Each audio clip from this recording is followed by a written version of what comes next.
What's up, you guys? Taking May coming at you guys today with a brand new video. And in this video, I wanted to talk to you guys about how I went about actually creating a pop beat.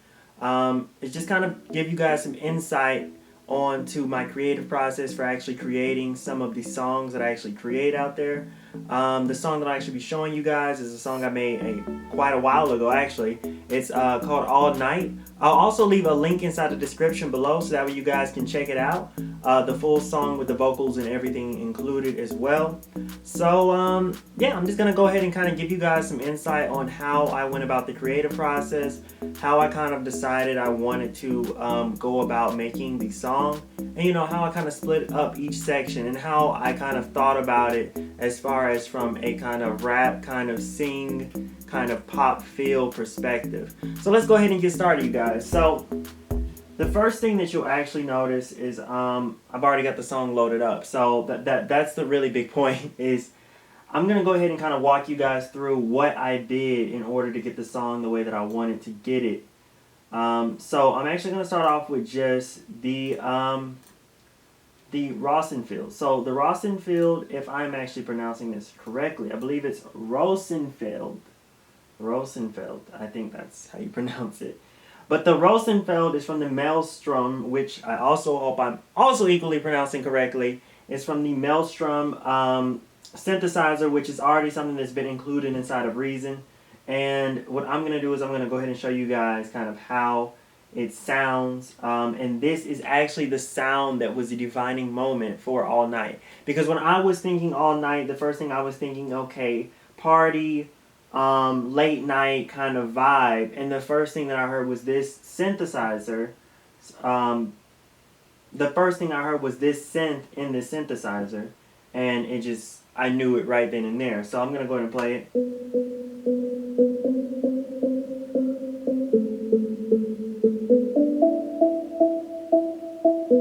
I know it sounds like so simple and so easy, but wait until you put it with another synth that's there inside the same synthesizer called Clean Bass. And the Clean Bass kind of adds a little bit more body, a little bit more definition at the same time too.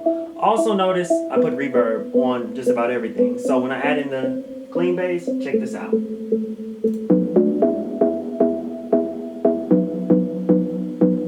This is kind of like how the song gets started. It just gets started with this. And then at the same time too, in the very beginning, let's actually go back to the very beginning.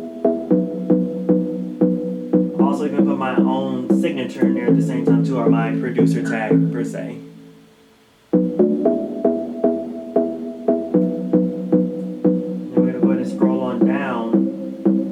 And of course the horn that you hear inside the beginning. And the horn kind of kicks off. So the horn kicks off that this is going to go into the next phase. Whenever I'm creating the beat, I want people to know that I'm trying to go in phases. So there's an introductory phase, so I'm kind of just piquing your interest. It's kind of like as if I'm telling a story with the beat. I'm trying to tell you about a particular story. So I start off the story just, very low maintenance. I just give you a little bit of the details, but not too much. And then as the story progresses, it finally breaks down into the next phase. So, in order to get that melody that you hear there, I actually added another bass up underneath.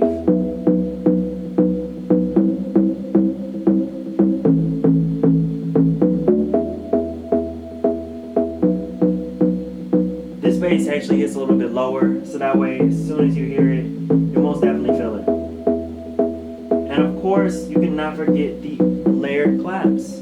Always layer everything, you guys. It's just this.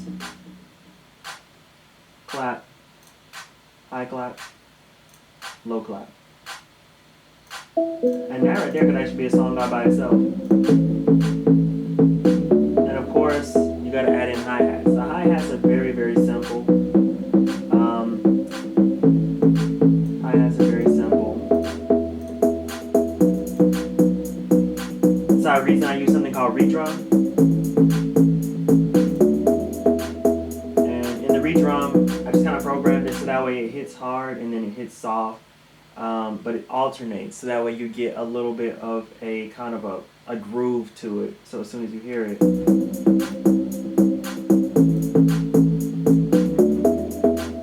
let's go ahead and go into the kick, because I think the kick is also pretty important as well. The kick is very, very simple. I did not do any compression. I did not do anything really additional at all to the kick. I just kind of left the kick as is. The kick literally sounds like this for the very first part as soon as it actually opens up into the song.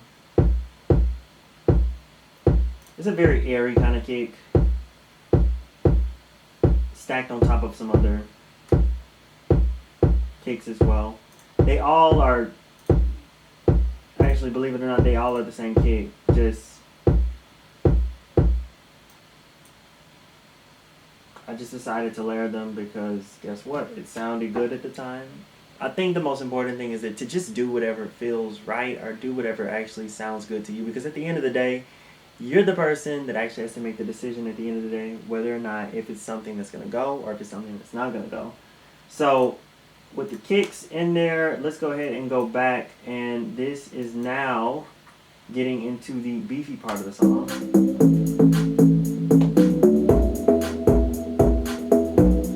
So you'll notice at the same time too that there is kind of like an introductory part, which is the very beginning. There's a breakdown. So I'm introducing you a little bit more to the story. And then it gets into the part where, it's a little something different. And then of course it goes back into another breakdown. So I dissolve the story. This is where I actually use these plugs also inside the synthesizer. I think that at the same time too, the most important thing to realize is that you don't necessarily need to go out there and buy a whole bunch of fancy synthesizers, plugins, and things of that nature just to get the sounds that you're looking for. I literally created all of this using a vast majority of it using all Reason sounds, minus the some of the things like the kick, the snare, and the hi-hat, which I got as samples. If you guys are really actually interested, I would recommend either going to splice.com or sounds.com for samples if you're looking for them. Hey, and if you guys are actually interested in knowing what are some of the samples that I use or that I would recommend, just let me know inside the comment section below. So going back in, this pluck is actually the one part that what happens inside the breakdown is that I wanted to do something a little bit more different, a little bit more interesting, just to keep it sounding a little bit different. So it's just literally a very simple pluck, a sawtooth wave. And you can already tell, like, without the delay and the reverb that I add onto it, it's just so boring. And then you add the delay and the reverb.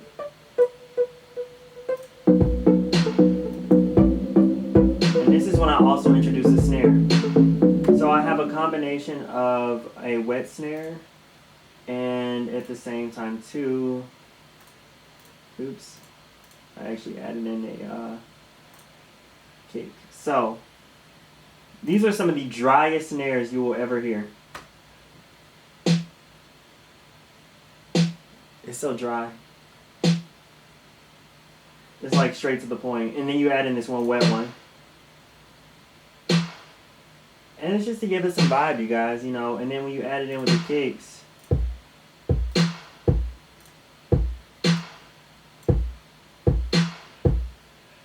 these kicks right here actually have a little bit of compression on them.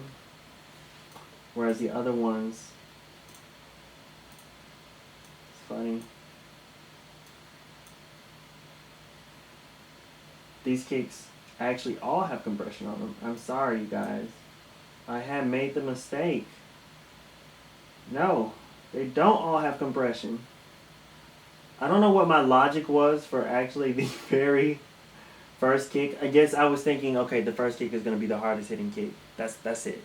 But all the other kicks do not have any compression, and I'm actually revisiting the beat. Of course, I've already looked it over, but I did not even notice that there was a compressor on the first kick. So that's actually funny. Oh no, there's not a compressor on the first kick. You know what, you guys? I am lost for words because there is a compressor on this kick. sorry about that. I've been off talking about some other sort of topic, but let's go ahead and get back into it. So, yeah, as you can hear,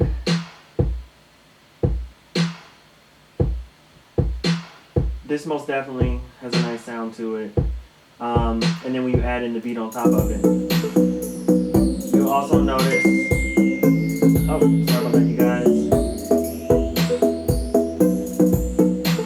Oh, sorry about that, you guys. So you'll also notice as well that here there are hi-hats, and there are hi-hats with a phaser. And what this does is just creates yet another groove within the beat. And it makes it sound a little bit more interesting, so that way when you do the breakdown again, and you actually hit the clave, or clav, however you pronounce it. I'm sorry, you guys, if I'm butchering up some of these words. The clave or the clav, whichever one you prefer. The breakdown with this is just leading it into another phase of the beat, and it's just getting ready and ramped up for a vocal phase. So if you notice that the phase back there with the kick and the snare, that was where I actually rap inside the beat. I think that it's really important that you layer out your beats, but at the same time too, you have individual spaces in there, so that way you know what you're doing at a particular point. So if we go ahead and keep going, this is where I kind of start back singing up inside the beat. And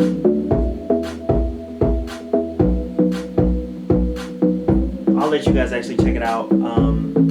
As I said before, the link is inside the description. This is where I think I actually kind of took it and I rode with the beat for quite some time when I was singing, or auto-tuning, however you prefer to also call that as well. So,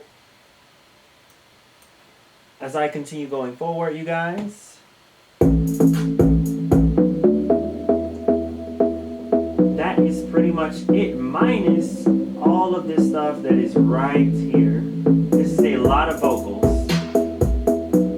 A lot of vocals, and literally the only other thing that I do that's kind of different is I just take a snare and I ride it out.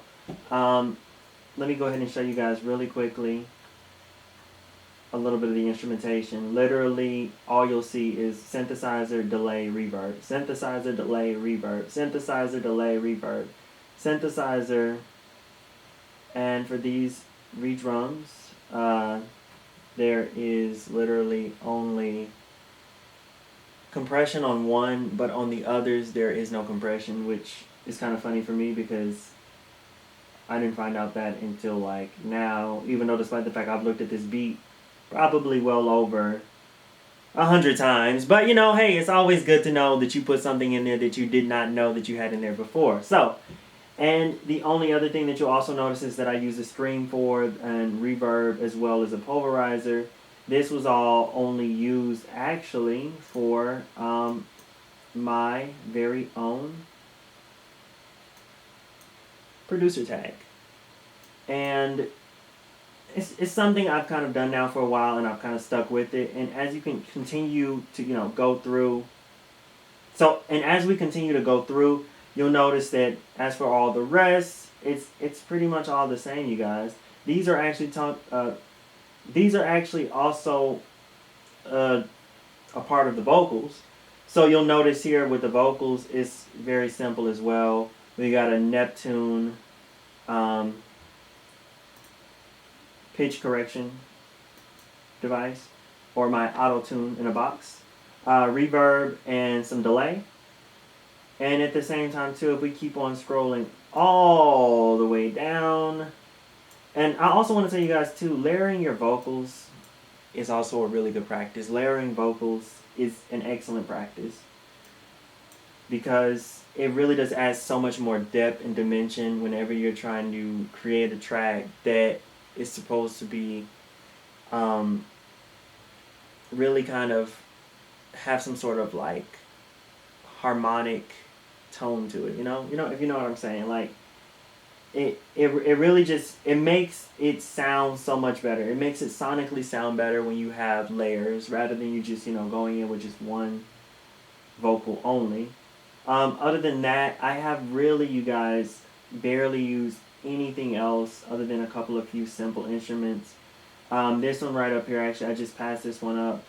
This one is actually, I believe, something I don't even really use like that. It's like literally just a reverse crash, and I needed a reverse crash. I couldn't find it anywhere else, and the only thing that I could see was something inside Kong. I took it out of the Kong and utilized it. Other than that, you guys, it's pretty much all redrum. The Maelstrom or Maelstorm synthesizer, and at the same time too, I think that's really it. The redrum, the synthesizer, and yeah, actually that is it. I mean, with that one part essentially touching onto the Kong, but that's pretty much it, you guys. But that just goes to show just how simple it is to actually make a pop beat, and that you really shouldn't be intimidated by it. I want to also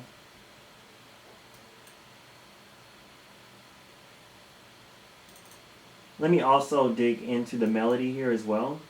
The melody, very simple, you guys. Very, very simple.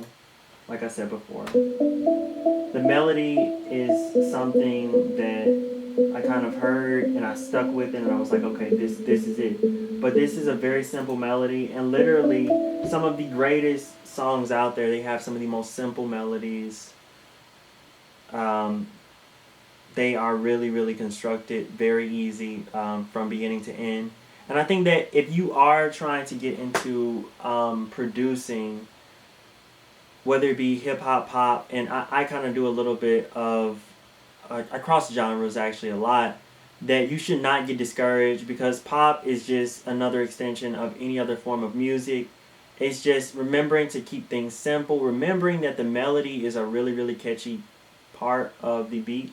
And by no means am I some sort of expert, you guys, but this is how the way that I have been making my beats now for quite some time. So other than that, I hope you guys have liked this video. Please like, subscribe, and as well, leave any comments below if you guys have any questions on anything that you are interested in inside this video. I really do appreciate everything, you guys, and yeah, Tech Anime out. Too many drinks, she need to wait. Drowning and drowning and drowning. Yeah. Drowning and drowning and drowning. Drowning and drowning and drowning. Drowning and drowning and drowning. Ain't one for one night stands, but I can take you all over the land and show you some things that get into touching. Yeah, I need to know your name. I want to hit with someone strange. It's your first time all over again. How many men know your name? She said they don't know. But do you know me? They don't really need to know.